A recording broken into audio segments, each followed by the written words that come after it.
Although most regulation has been defined and adopted by all states throughout ICAO, some states within their own regions have created separate additional layers of regulation, an example of which is the European Union, the EU.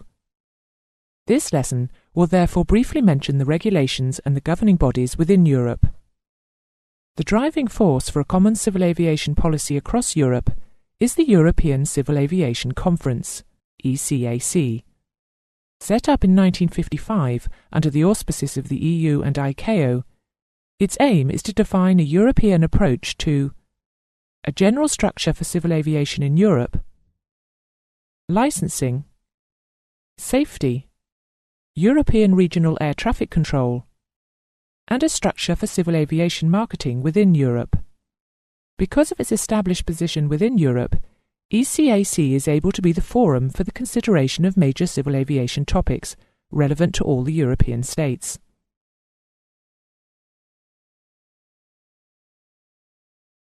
The Joint Aviation Authorities, JAA, is an associated body of the ECAC, representing the civil aviation regulatory authorities of a number of European states, who have agreed to cooperate in developing and implementing common safety regulatory standards and procedures.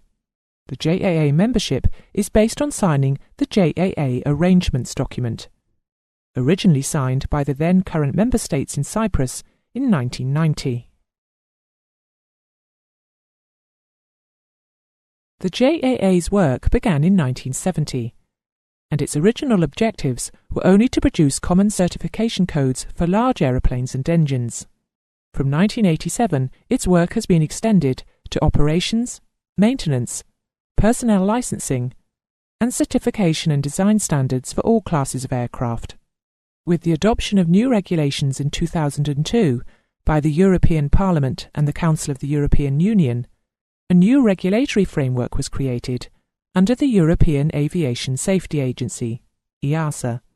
This new agency of the European Union has subsumed the responsibilities of the Joint Aviation Authorities. EASA is the sole European regulatory and executive body concerning civil aviation.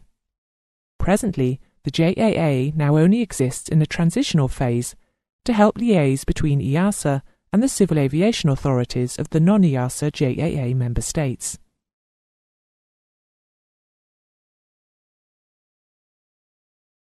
Eurocontrol was founded in 1960, with the objective of providing common air traffic services in the airspace of European states, the Single European Sky Initiative, and strengthening cooperation between members in the matter of air navigation.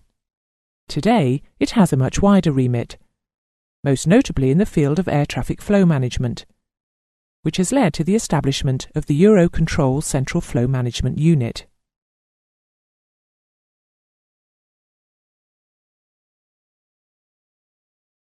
In 1990, a harmonised licence for air traffic controllers in Europe was launched, when the ECAC transport ministers called for the development of guidelines for the training and licensing of air traffic staff in ECAC states.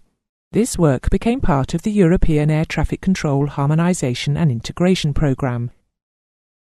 As Europe as a whole continues to evolve and adapt, the European aviation community will also constantly change and evolve.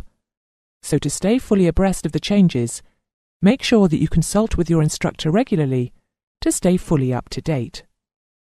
A more recent ongoing development is the European Air Traffic Management Programme, which, through its ATM 2000+ initiative, will allow gate-to-gate clearances. That is, an air traffic control clearance all the way from the departure to the destination airport.